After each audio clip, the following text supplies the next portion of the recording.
Good morning, everybody. This is Diggs. It's another beautiful day out here in the Pacific Northwest, and today we're going to be doing something a little bit different. We're going to be taking a look over at the JP News because they have released +6 gear for a variety of different pieces of gear. And unlike what you may think, the +6 gear stats are actually a little bit unique. So we're going to go over the weapons, armor, and accessories that have currently gotten +6, what the unique stats are for them. Let's go ahead and dig in. So when I initially heard about +6, I thought it was just going to be an increase of these standard stats that we all know and love. However, it turns out it actually isn't. It turns out that they are actually going to be giving some kind of enhanced stats to make older weapons more relevant and kind of give some weapons some unique effects, which are really cool.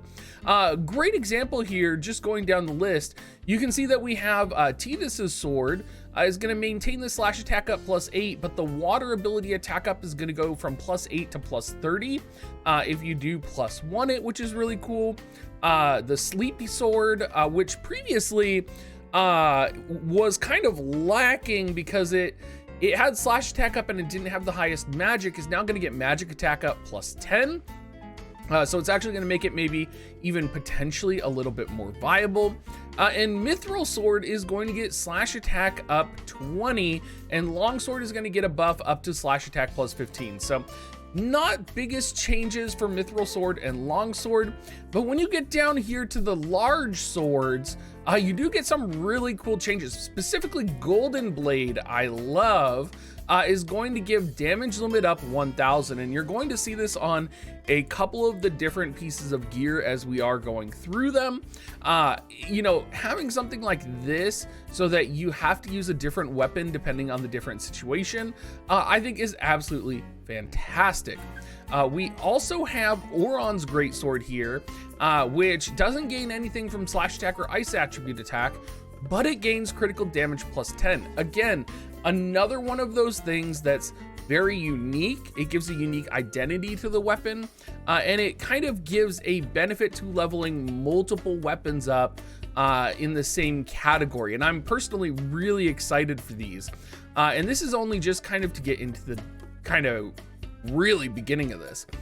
We have Osofune, which is going to get critical damage up 10. Arguably, you could say now that Osofune is maybe, with that critical damage up 10, the best great katana for like Sir O.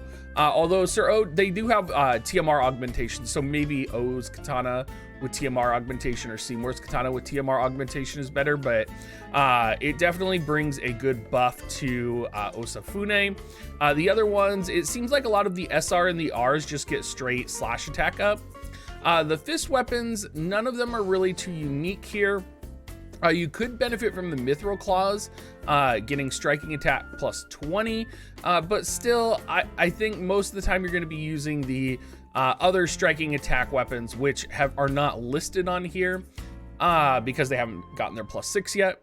A Dragon Spear, getting damage upper limit up +1000. I think this is less important because a lot of the times with spears, you're going to be using elemental spears, but maybe with double VCs, maybe with kind of other content out there, you're going to want that damage limit up. So again, giving it a unique identity. It was already a pretty unique identity against dragons, but giving it that damage limit up 1000 is really good. Main Gosh is going to get critical evasion up 15, and then we're going to see slash attack up from Mithril Dagger and Dagger, which, I mean, Main Gosh is like the most difficult weapon to max out in the game, and nobody's using Mithril Dagger or Dagger. But Sasuke's sword, probably the best weapon in the game for ninjas, is going to get initial AP up +10, which is really powerful, so keep that in mind. Rune Bow is going to get an additional accuracy +10, which is also going to be great. Razel Gethi is going to be the gun that gets the damage upper limit up +1000, which will be really powerful. So anyone who, you know, is taking a gunner in for raid or anything like that will be able to use Razel Gethi for more damage. And Vega gets Missile attack up plus 13 to plus 20. Vega also has I believe Vega has the gun with the highest accuracy in the game. So you may actually see people potentially setting up Vega builds. It'll be interesting to, maybe not because it's just an SR, but I do remember back in the day, Vega was talked about a little bit. Staffs or wands, I guess you would say, is where things get really interesting. We have Sage's wand, which will get ability activation time shortened plus 250. Now, keep in mind, with things like Sage's wand, and we'll talk about Hermes Sandals later, you do have to have the actual +6 to get the extended effect of this. So things like Sage's wand, where it's almost impossible to get a +5, I recognize, because someone's going to make a comment about it, that it's not impossible, but for the average player, they're not going to be able to get a +5 of this. So you're probably not going to be getting this additional effect here. Magister's Rod, though, from Final Fantasy X, I personally think this is one of the best staffs in the game because it has the summon gauge increase and the magic attack increase. Is going to get light resistance +7 and dark resistance +7. So I think this is going to make it even more universal as a rod, and I'm really excited for that. Platinum Rod is going to get haste 10% when HP is 80% or less, which is pretty cool. Healing Wand is going to get magic attack up 13 and magic attack up 20. Platinum Mace, going over to the Maces, is going to get accuracy +10. Mithril and Iron Mace are just going to get some additional magic attack. Golden Attack or Golden Axe will get critical damage up 10. Again, giving a unique identity to it. It's one of those situations where now you're going to have to actually actively think about what weapon you're setting for the units, because you may have one weapon be a little bit better than another if you're trying to go into PvE content. Dark Gloves is going to get damage limit up 1000, which will be great for them.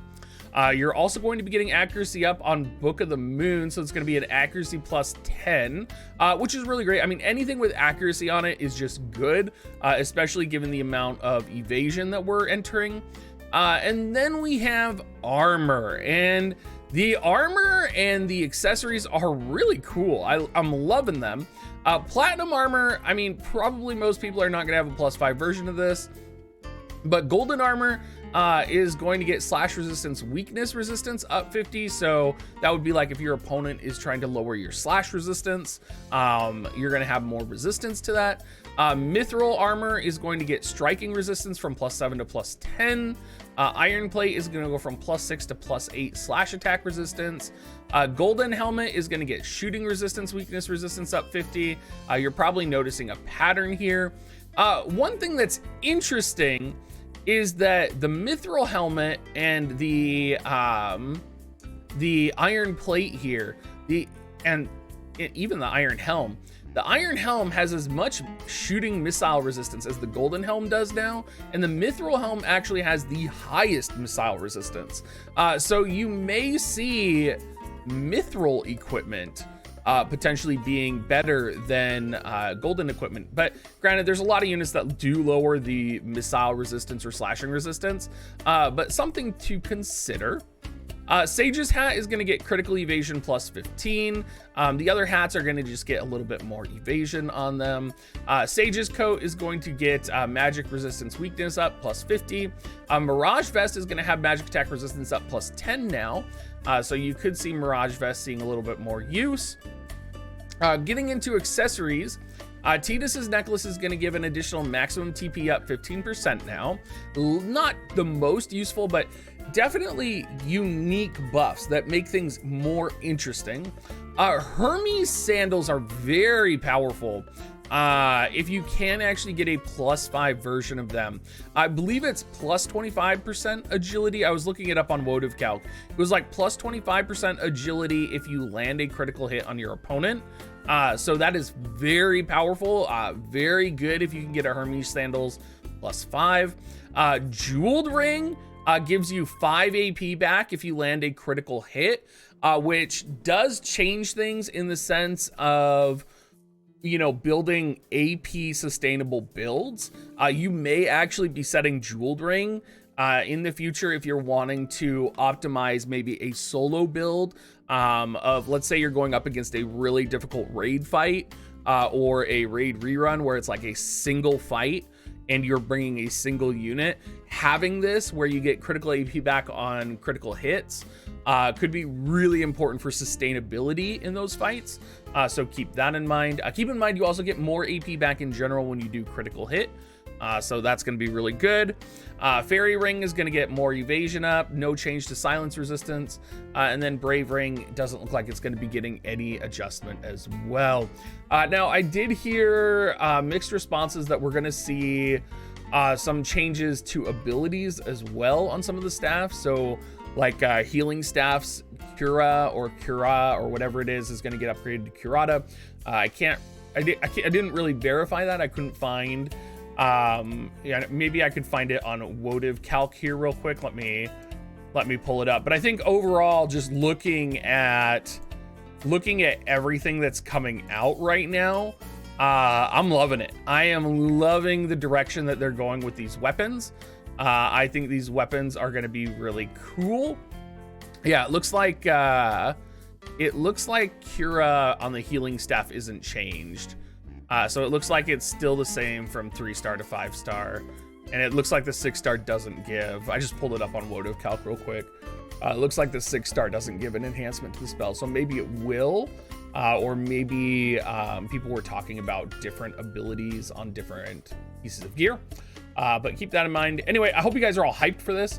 I'm super hyped for this. Anything that adds like a complexity layer to the game, or makes use of older items in terms of horizontal progression, for me is really awesome and really exciting.